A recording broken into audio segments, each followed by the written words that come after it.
नमस्कार देशवासियों, आज मैं ये एक उद्यान में आया हुआ हूँ और यहाँ पर देश के जाने माने चिंतक और एक पार्टी के वो राष्ट्रीय अध्यक्ष हैं।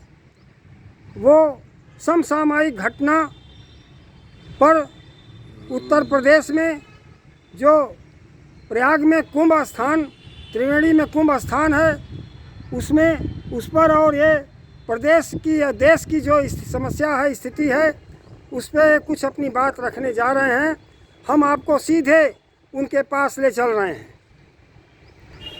मैं अपना परिचय देते हुए आप बताएं। मैं महंत प्रसाद यादव, एडवोकेट, राष्ट्रीय कृषक दल के राष्ट्रीय अध्यक्ष व किसान न्याय मोर्चा के प्रदेश संयोजक। आज बहुत दुख के साथ कहना पड़ रहा है कि जो महाकुंभ को ब्रांडिंग सरकार ने किया, उसका परिणाम ये जो लाखों लोग सुनाई जो दे रहा है, हम तो जो सुनाई दे रहा है, चर्चाएं हो रही हैं कि कुंभ में लाखों लोग भगदड़ से मर चुके हैं, एम्बुलेंस नहीं है, अस्पतालों में जगह नहीं मिल रही है, लोग बिछुड़ चुके हैं, अपने अपने परिवार और साथियों को खोज रहे हैं। इन सब घटना के लिए आखिरकार जिम्मेदार कौन है? ये राष्ट्रीय पर्व जो बना करके, जो ब्रांडिंग कर करके इकट्ठा किया गया है, इसके जिम्मेदार कौन है, यह जांच का विषय भी है। और जो लोग जांच हम लोग मांग करते हैं कि यदि जो इसका उत्तरदायित्व हो, चाहे वो भारत के प्रधानमंत्री हो, चाहे उत्तर प्रदेश के मुख्यमंत्री हो, सरकार हो, या कोई एनजीओ हो, कोई संगठन हो, साधु संन्यास हो, उसके खिलाफ भारत के संविधान के तहत सुनिश्चित कार्रवाई होनी चाहिए, मुकदमे दर्ज होनी चाहिए, ताकि भविष्य में भी ऐसी घटना घटित न हो। साथियों, बहुत दुख के साथ कहना पड़ रहा है कि इस महाकुंभ में हम लोगों का तो कोई लेना देना नहीं है, लेकिन जनता जनार्दन जो उपस्थित हुई है, उसमें हमारे प्रदेश के मुखिया माननीय पूर्व मुख्यमंत्री माननीय अखिलेश जी, जो गंगा स्नान करके और बाबाओं तर चरण पादुका ले रहे हैं, ये बड़ा दुख का विषय है। जिस बड़ व्यवस्था के तहत आपकी कुर्सी धोई गई, अखिलेश जी क्या भूल गए? देश की अर्थव्यवस्था पर न बोल करके बड़ व्यवस्था पर बोलना पड़ रहा है हम लोगों को। अखिलेश जी, आखिरकार आपने पीडीए बना करके क्या संदेश देना चाहते हैं दलित पिछड़ों में? यही संदेश देना चाहते हैं पाखंड? यही रचना करना चाहते हैं विष्णु? यही रचना करना चाहते हैं महेश? यही पाखंड पत्थर में जीव डाल करके, पत्थर में जीव डाल देते हैं, तो आदमियों में जीव डालने के लिए आपने गंगा स्नान किया, कुंभ में स्नान किया, अपने पीढ़िए को यही संदेश दिया कि कुर्सी धोई गई तब भी मुझे दिखाई नहीं देता। बड़ व्यवस्था के समर्थक हैं, बाबाओं से आप आशीर्वाद ले रहे हैं। बाबा जो चार वर्ण की व्यवस्था के पोषक हैं, आप उन्हीं को सब जा कर के क्या आखिर का संदेश देना चाहते हैं? हम लोग अखिलेश बाबू से ये पूछना चाहते हैं। और आज हमारा हक अधिकार मारा जा रहा है।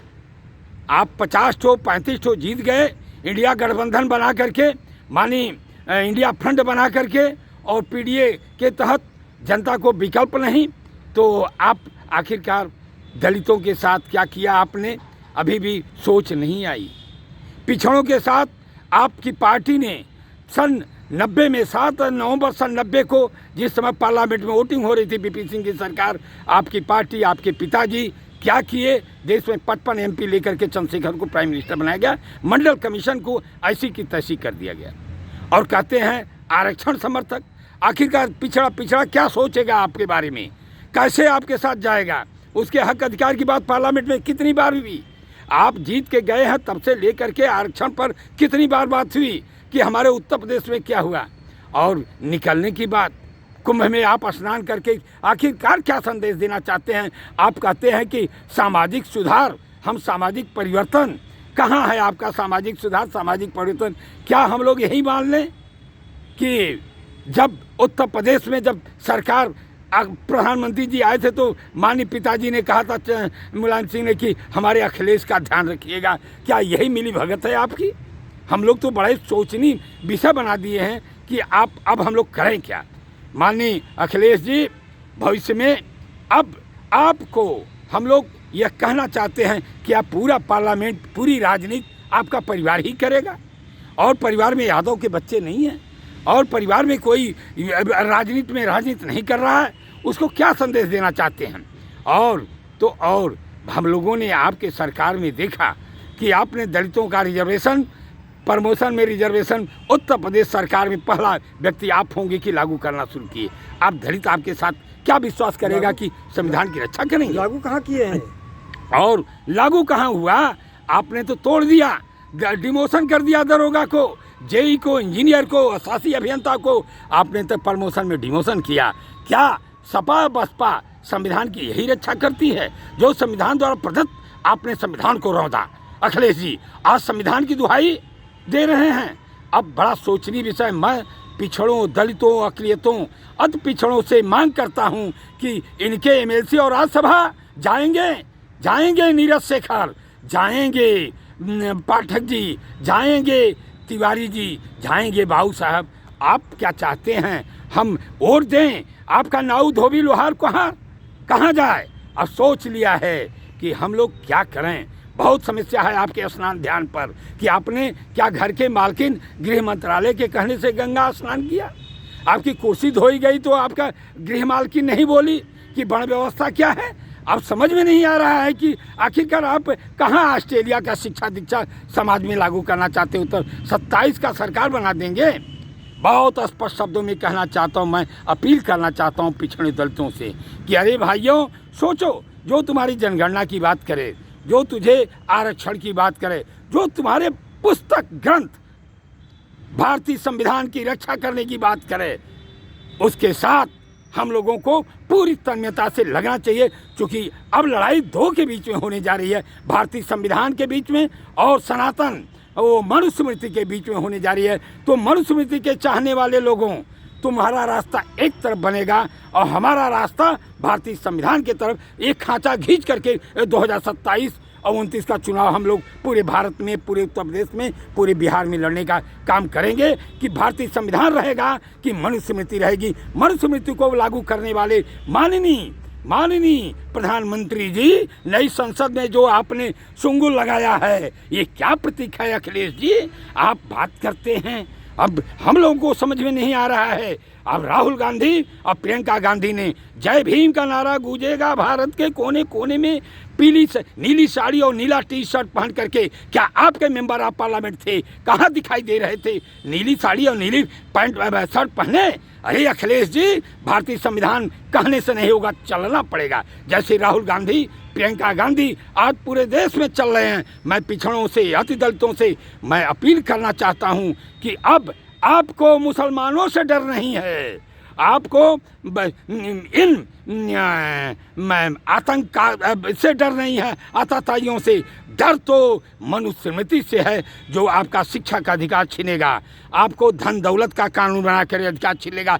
जो बैकवर्ड दलित जो स्वतंत्रता के बाद आपने धन धरती कमा के रखा है, कानून से सीज कर दिया जाएगा। मनुस्मृति यही कहते, धन रखने का अधिकार आपको नहीं है, आपको लड़ाई करने का अधिकार नहीं। सेना में खत्म कर दिया, भारत की सीमाएं सुरक्षित है। अखिलेश जी, अग्निवीर आपने कितनी बार नाम लिया? अग्निवीर, भारत की सेना कमजोर हुई और अग्निवीर आप उत्तर प्रदेश में बैठ करके इनके कितने डाकू उन्मूलन के नाम पर नहीं कैदी मारे गए, कैद में यानी न्याय अभिरक्षा में मारे जा रहे हैं। आप बैठ करके कहाँ सड़क पर आपने बैठ करके आंदोलन किया?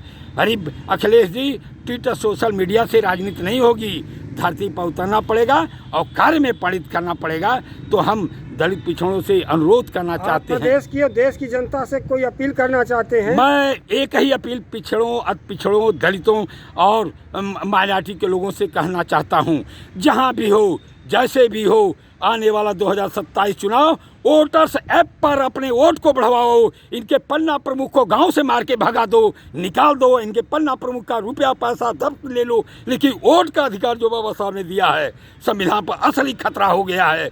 400 पार यदि राहुल गांधी ने संविधान बचाने के लिए संविधान लेके किताब नहीं घूमा होता तो आज क्या गति होती? मैं उत्तर प्रदेश के पूर्व मुख्यमंत्री जी से पूछना चाहता हूँ, कब आपने संविधान किताब लेकर के पढ़ा?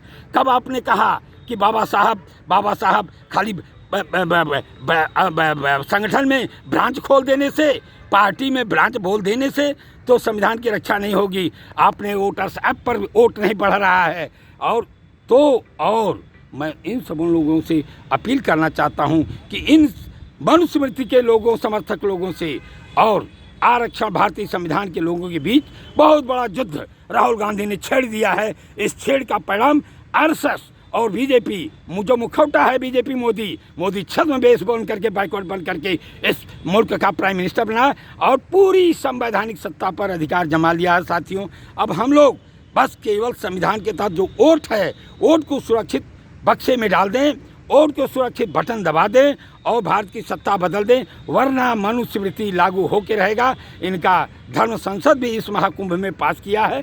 आपने देखा इस महाकुंभ में व्यवस्था, महाकुंभ के लिए सेना की मांग सारे अखाड़े के लोगों ने किया था। यद्यपि अखिलेश जी ने नहीं किया, सेना के हवाले कर दिया जाए व्यवस्था। ये मुख्यमंत्री का दिमाग और चरित्र प्रदर्शित करता है कि ये बड़ व्यवस्था के पोषक हैं। साथियों, इनको रहना होगा, इंडिया गठबंधन में रहें, वरना अपना रास्ता चुन लें कि इनको किधर से जाना है। हम यादव बंधुओं से भी अपील करेंगे, कुंभी से अपील करेंगे, कोयरी से अपील करेंगे, बिंद से अपील करेंगे, मलाह से अपील करेंगे। नेताओं के पीछे न भाग करके मात्र एक नेता राहुल गांधी, जो है बाबा साहब के संविधान को लेकर संसद से लेकर सड़क तक धूम मचाया है, उस राहुल गांधी का हम लोग साथ देंगे और देने की तैयारी हर जगह बूथ पर कर रहे हैं। कांग्रेस और इंडिया गठबंधन को हम लोग मजबूत करेंगे। इसी के साथ मैं अपनी बात समाप्त करता हूँ। अखिलेश छद्मवेशी हैं? यह अब जो चीज़ दिखाई दे रही है उससे तो कुछ कहा नहीं जाता। कैसे छद्मवेशी कहा जाए?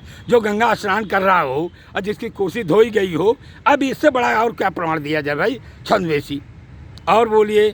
बहुत बहुत धन्यवाद। धन्यवाद।